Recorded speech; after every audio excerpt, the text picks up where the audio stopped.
in making wax dirt is you want to make sure you sift through your dirt and get all the debris out, because you don't want to waste your time and money waxing just rocks and sticks and other debris. All right, one of the most important things after you've sifted all the debris out of your dirt is you have to get the dirt that you've sifted bone dry. Now, this dirt has been drying for a full day. You can see that it looks like it's dry, but as soon as you start to mix it up, you can see the color change. You can see all the moisture that was underneath that layer. So if you've read my articles before, I talk about the color change. Your goal is to dry this dirt out so that when you go through and mix it, there's no color change at all. This is really important because if you're waxing dirt that still has this moisture in it, you're sealing in moisture, and it's not going to work in the wintertime. So make sure that you rotate and mix this up good so that there's no color change. So if you're going to make wax dirt and you're going through all this effort, you want to make sure you make enough to last you through the entire season. So a good rule of thumb is to make 1 gallon of wax dirt per trap per season. So if you're going to run 50 traps roughly throughout the season, you want to make sure you have 50 gallons of wax dirt made. This averages out for remakes and deer tripping your traps off, and the skunks and coon and everything that get in your set. And on the other side are the traps that never get touched throughout the year. So however many traps you're going to run, I would suggest that's how many gallons of wax dirt you should make, and you never really make enough. The next step in the process is to get your flaked wax on your dry dirt. I like this big black planter because it holds 5 gallons of dry dirt at a time. I think I found this at the gardening department at Menards. It's for trees or plants or something. But the point is it's black, so it really brings the heat to it, and it holds 5 gallons of dirt at a time. A good rule of thumb when you're making wax is that 2 cups of wax for 1 gallon of sifted dry dirt is your ratio. 2 cups to 1 gallon. I have 5 gallons here, so essentially I need to put 10 cups of wax. What I'm going to do right now is just put a light layer on, and I'll show you a close-up here of the flaked wax. To start, I'm going to do this twice throughout the process. One important thing is when you buy this flake wax, make sure you store it in a cool area, and don't leave it here as you're making it, or it will be one solid chunk. Here's a close-up of what that first layer should look like. This is about 3 cups of wax. I'm going to be stirring it 2 more times throughout this process, at which time I will add 3 more cups and 2 more cups throughout the process. But this is what it will look like when you put it on. So once you have the wax on, I like to, and this is nothing scientific, this is just an old window, but this covers the planter just in case I miss some rain that comes through, or any bugs or debris. My cat likes to try to jump in here and use it as a litter box. So I like to have a cover on, and I use a window because the heat goes right through it, or it seems to grab the heat and helps it. And then you can just look at it and see if it's melted as well.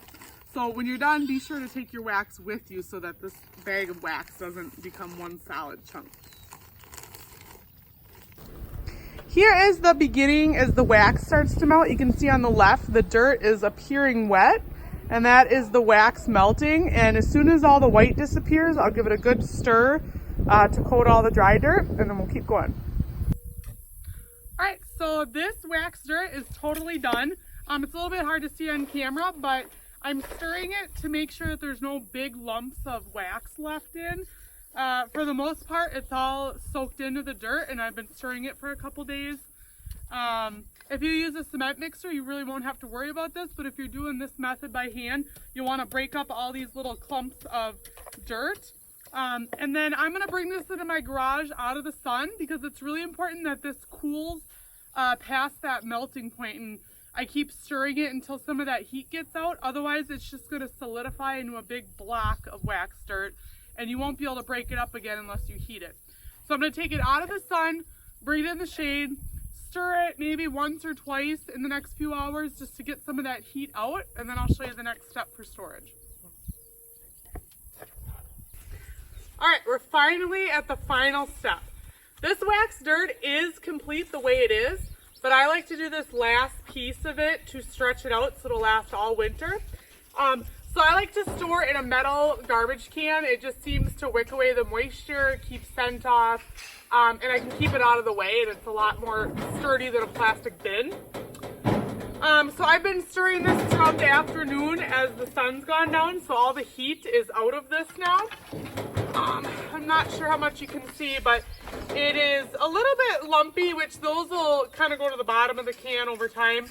But the wax has been melted in and absorbed pretty well, so I'll dump that in.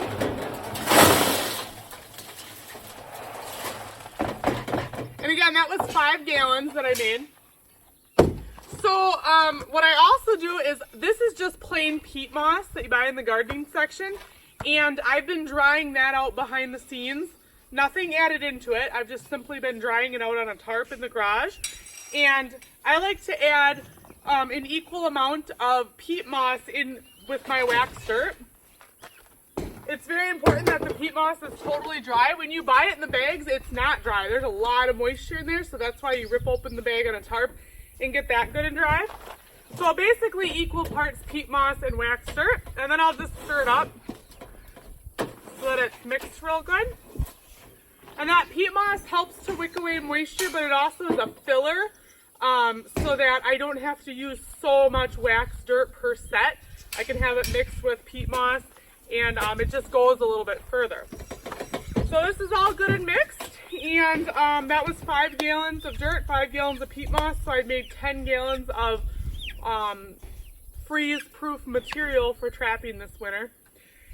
A couple little housekeeping things. The flaked wax dirt that you buy is usually 15 bucks for 10 pounds. So you can get that at any trapping supply company. I wouldn't suggest trying to make that yourself. Just don't be cheap, just buy it. It is definitely worth it, and at the end here I'm going to show you a couple videos on what wax dirt does. You might be in a state where you don't think you need wax dirt, but here in Wisconsin we will get, around Christmas time, you know, end of December, we'll get 40 degrees and 3 inches of rain, and the very next night the temperatures will drop to -10 and a foot of snow. There is no other material that is going to make your traps fire than wax dirt. You can save, you know, buckwheat hulls or whatever, or just peat moss, but nothing works in that type of weather. So you might not need this down south or in an eastern state where there's not a lot of fluctuation with rain and snow and, you know, -20 and all that, but we do need it here. So I think if you're a serious canine trapper, or if you draw a late season bobcat tag, you got to have wax dirt made. Another thing to remember is it's best to make wax dirt on a day that is low humidity, and I like it to be above 85 degrees. I think above 80 you might be able to if you're in direct sunlight, but usually 85, I know that from about you know, midday that it will still be able to melt the wax. So I hope you learned how to make wax dirt from beginning to end, and it should help you throughout this season if you're serious about winter trapping canines. And stay tuned, I'm going to show you a couple short clips I took last season to show how this wax dirt works, and maybe I'll even add in a catch if I can find a clip. So thanks. Set that's been here for over a month, and it's made in wax dirt, and you can see we had a lot of snow, and then it melted the last couple days, and then it got down to single digits again at night.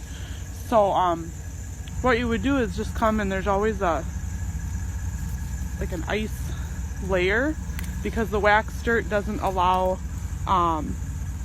it to freeze any moisture or anything, but there will be this sheet. So this crust is enough to hold a coyote up, but you can see it's bone dry underneath. So all you have to do is just toss that out, and then brush over your pan again and fix this up, and I'll re-lure it. But other than that, the set is still functioning. So, all right, this is just a little video to show you what wax dirt does. I have a lot of people ask, how do we trap with footholds here in Wisconsin after the ground freezes? So you can see up here, rock hard ice. It's pretty cold out right now here in February. But this is the trap bed that I'm pulling my traps out of, and this was all wax dirt. So if you can see that, it's freeze proof. You can see when I pull some of the water that was underneath, it does not freeze. So I I hope you learned how to make wax dirt from beginning to end, and it should help you throughout this season if you're serious about winter trapping canines.